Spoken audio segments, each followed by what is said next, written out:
Good morning, traders and investors. My name is Roger Scott, and I'm the senior strategist for Wealth Press. Today is, what is today? Today is Thursday. It's December 23rd. We've got Christmas tomorrow and the holidays this weekend. As you guys can see here, market's going to open up in about an hour and 14 minutes. And right now, the markets are up across the board. They're actually up pretty good. Also, as you can see here, the bonds are unchanged, which is kind of interesting. The last few days, we're starting to really see that the liquidity and the volume is coming off. Markets are getting a little fragmented. But before we get into the holidays, we've got a lot of data. And this data is starting to pour in about 15 minutes. We've got durable goods orders. We've got jobless claims. We've got personal income. We've got new home sales and consumer sentiment. Now, typically, I would say consumer sentiment is going to be the big report. But I don't think consumer sentiment is going to be so big because we already had consumer confidence yesterday and we had the GDP. And so far, the numbers are pretty solid. I was actually driving to Miami yesterday. I was watching the market intraday, something I usually don't do. And it was kind of interesting how we opened kind of flat and then started moving higher and higher and higher and higher, little by little towards the end of the day. That is a very, very bullish sign. And I don't care if the market's liquid or not. The fact that the market can little by little gain value, that is a very, very stable and a very bullish sign. Out of all of the reports today, I'm mostly concerned about the durable goods and personal income, not so much consumer sentiment, as I said, because we had consumer confidence yesterday. Today, you want to pay attention to the bond market. Right now, it's down 56 ticks. A minute ago, it wasn't down anything. As we could see, there's a huge fragmentation in the market. So you kind of have to look at the market from a little broader perspective than you typically do. And again, pay close attention to the indices. Now, in terms of market stability, put the call ratios nice and even, right in the middle. There's really nothing beyond random there.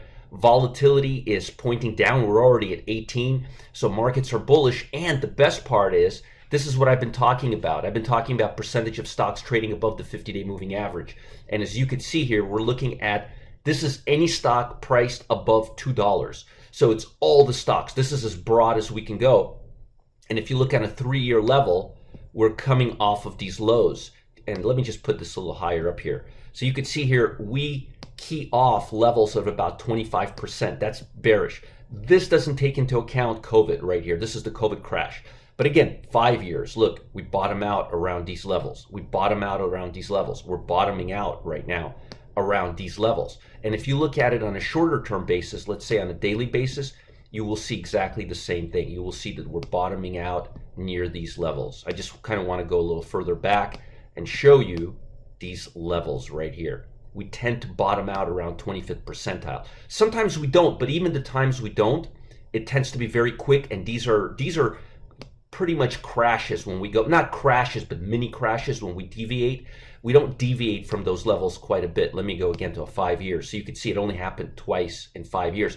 And both times it took less than a couple of weeks or like a couple of weeks to get past this level. So unless there's a market sag and there really isn't anything crazy right now, this looks like to be the bottom.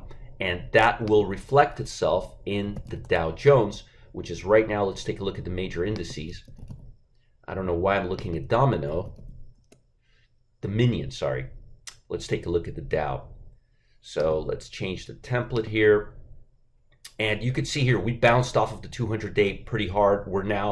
We are still not completely bullish, but if we close up without hitting the blue line today, it'll be our first day of being bullish.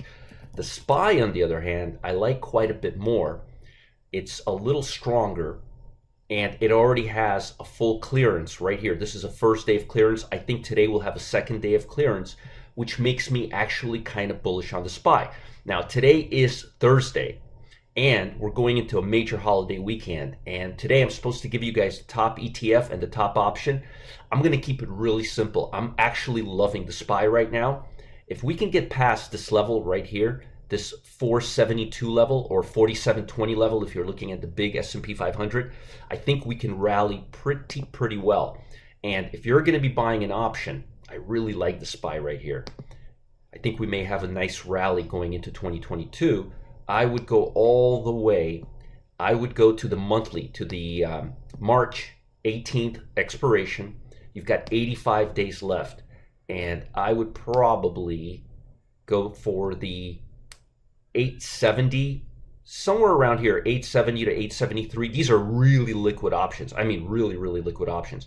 So anything from 470 to 473, if you're going to do a spread, do a 470 buy and sell the 477. So buy the 470, sell the 477. Your exposure is only going to be about 4 points, 4 or 5 points, which is not really that bad.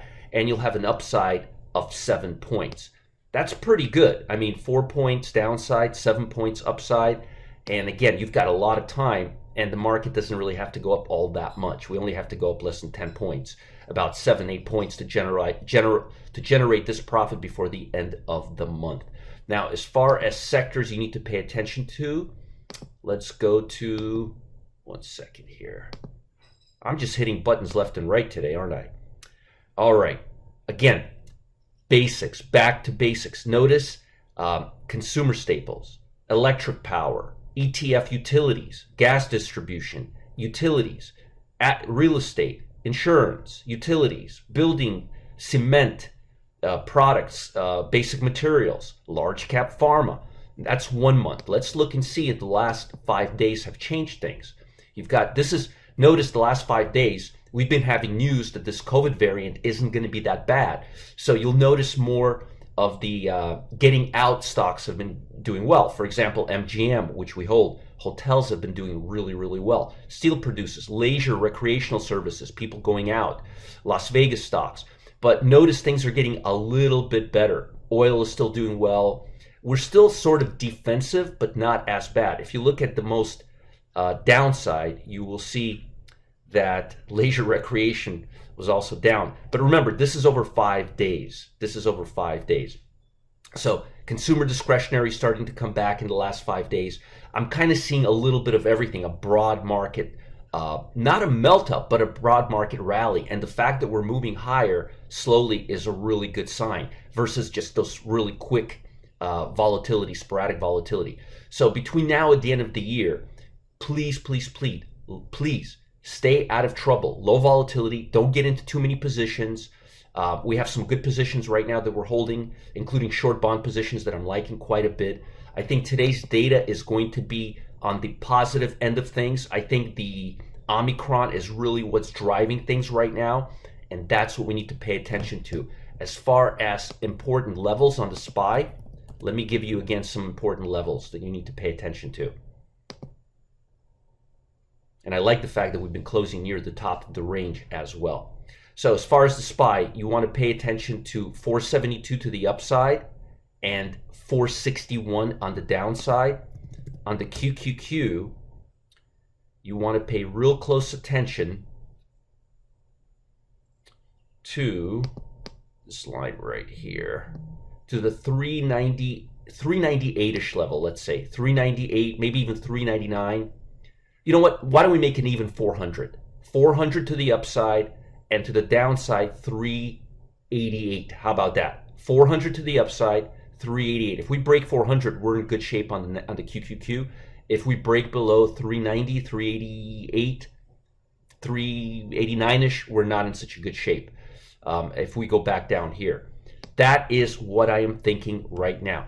Now, before I let you go, I've got something actually really important I want you to pay attention to. And remember, the big ETF today is the SPY, and we're looking at the March expiration, monthly expiration, somewhere between 470 buy and 477 to the sell. Now, before I let you guys go, I've got a treat for you. Join me Tuesday, December 28th, that's Tuesday next week at 1 p.m. Eastern Time, for my top 3 major predictions for 2021. Register for the forecast for the year by downloading your free report. Do it now. Inside this report, you're going to learn my number 1 prediction, my number 1 sector, my number 1 prediction for the economy and how you could trade it, and the items that I need you to have in your portfolio. If you don't have these assets in your portfolio, you're making a big mistake. My number 1 stock, my number 1 poison pill to avoid, and how I'm playing the market in 2022. Click on the link below, download your report, and register for the event. There's no cost, there's no hidden fees, and no monkey business, no shenanigans. All high quality, hardcore education. And as always, make sure to like this video, subscribe to this channel if you're watching on YouTube. Stay ahead of this crazy market. Be the first to be notified when I post my next video. And again, I like the SPY and I like the QQQ, but they've got to go beyond a specific level right now. And again, if you need to review that, follow this video, review it again. Also, send me feedback. I want to know if I helped you in 2021. Support@marketgeeks.com. And remember, SPY 400, 470 is the option expiration. I think it'll treat you right, and we've got plenty of time and liquidity, and they're not all that expensive, especially if you do the spread. There's a link below this video. Follow it to get your goodies. I'm posting it right now. Bye, guys. Have a great, great weekend, and stay out of trouble.